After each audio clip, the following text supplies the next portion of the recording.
जादुई मक्के की खेल गेंद, पॉपकॉर्न बॉल्स। रामनगर बोलकर एक गांव में एक साइंटिस्ट रहता है। उसका नाम टीनू आनंद था। वो अपने लैब में हर तरह के प्रयोग करते रहता था।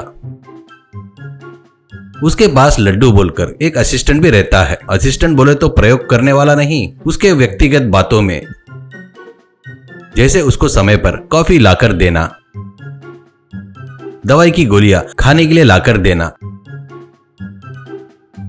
थकान लगे तो मसाज करके देना करता था। उतना ही नहीं, पत्नी बताए सो काम भी करता था। घर के काम, बाजार के काम सब बड़े मेहनत से करता था लड्डू। एक दिन साइंटिस्ट पॉपकॉर्न से 2 बड़े बॉल बनाता है।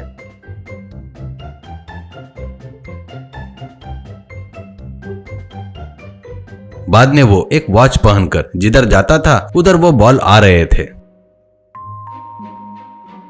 कुछ देर बाद वो उछलकर मारना भी शुरू करते हैं।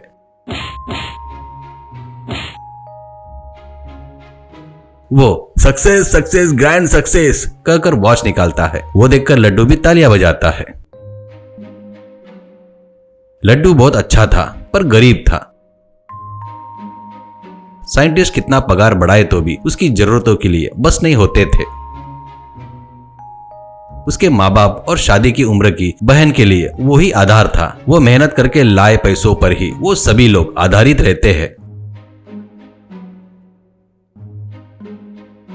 ऐसे ही रहते हुए एक बार लड्डू के बहन के लिए अच्छा रिश्ता लाता है रिश्ता देखने वाला ब्रोकर और कहता है, देखो लड्डू, इतना अच्छा रिश्ता है, इसे हाथ से जाने मत दो। ये गया तो इससे अच्छा दूसरा रिश्ता नहीं मिलेगा। लड़का अमेरिका में नौकरी करता है, लड़का भी बहुत अच्छा है, उसके माँ बाप भी अच्छे आदर्श वाले हैं, इसलिए 1 रुपया भी दहेज नहीं चाहिए कहकर बोले। पर शादी आप ही बड़े धूमधाम से करना कर बोले।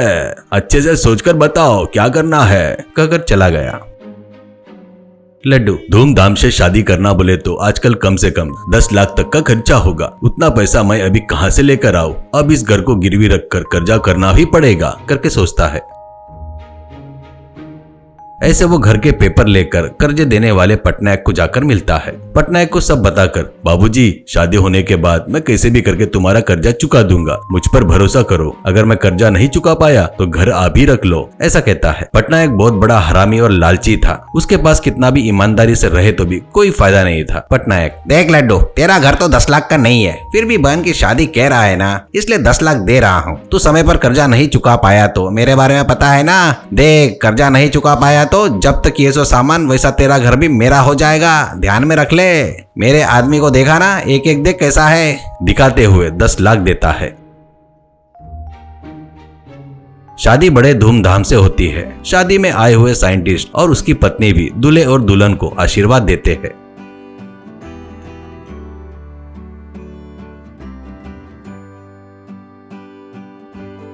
एक दिन एक व्यापारी आकर पटनायक से मिलता है और वो, पटनायक जी, इस गांव में आप ही एक बलवान हो देखकर आया हूँ। मुझे आपके गांव में एक बड़ा मॉल बांधना है। इसके लिए एक एरिया मैंने सिलेक्ट किया है। वहाँ पर वो सभी घर आपके करके पता चला। आपने मुझे मॉल बनाने का मौका दिए तो उस व्यापार में आपको 40% हिस्सा दूंगा, ऐसा कहता है। पटनायक का असिस्टेंट, भैया वो बता रहा है अशोकनगर के दूसरे नंबर एरिया के बारे में। वहाँ पर अपन किराए से दिए हुए घर ही है ना, सिर्फ लड्डू के घर के सिवा। वो भी अपना ही हो गया तो अपन लोग वो जगह दे सकते हैं, ऐसे कहता है। पटनायक, हाँ, इसमें कौन सी बड़ी बात है रे, ठीक है, आपको जल्दी ही जगह दूंगा, कहता है।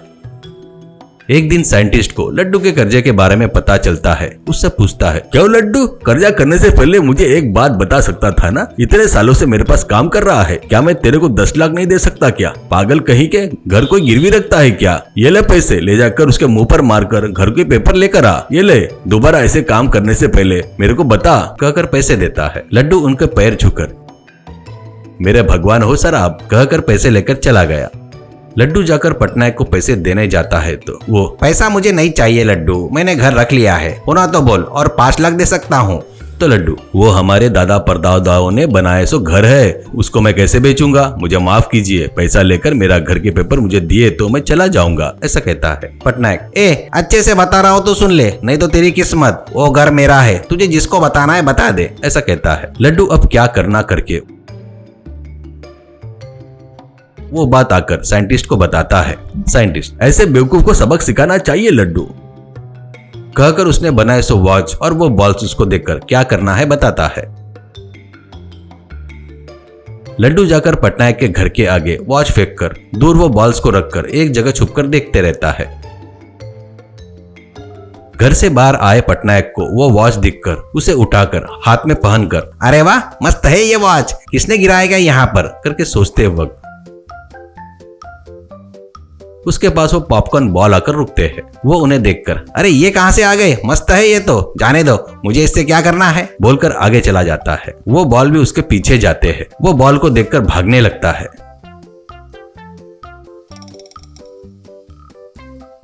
वो बॉल तेजी से उसके पीछे जाते हैं।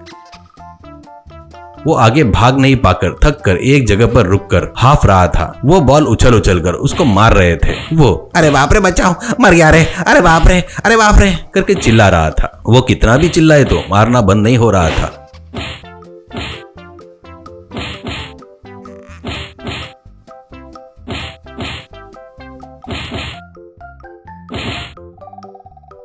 इतने में लड्डू वहां पर आता है। पटनायक, अरे लड्डू मुझे बचाओ रे, ये बॉल्स मुझे फुटबॉल जैसे खेल रहे हैं, अरे ओ माँ आया गया रे, बाप रे रुको रे, तुम्हारे हाथ जोड़ता हूँ रुको रे करके चिल्ला रहा था, पर वो मार ही रहे थे। लड्डू, उनको रोकने का आइडिया मेरे पास है, तुम मेरे घर के पेपर मुझे दिए तो उनको रोकने का रास्ता बताता हूँ, ऐसा कहता है। पटनायक पेपर देने में संकोच कर रहा था तो बॉल उसको और भी ताकत से उसे मार रहे थे। अब वो कुछ नहीं कर पाने से पत्नी को फोन करता है। कुछ देर बाद उसका आदमी घर के पेपर लाकर लड्डू को देता है। लड्डू, अरे पटनायक जी, इसका कारण है आपके हाथ की घड़ी, वो मुझे दे दो करके वो लेता है। बस बॉल्स रुक जाते हैं। अब लड्डू वो बाज पहनकर जाते रहता है तो वो दोनों बॉल उसके पीछे जाते हैं। बस वो देखकर पटनायक उसके साथ धोखा हुआ करके समझ में आकर सिर चकराकर नीचे गिर जाता है।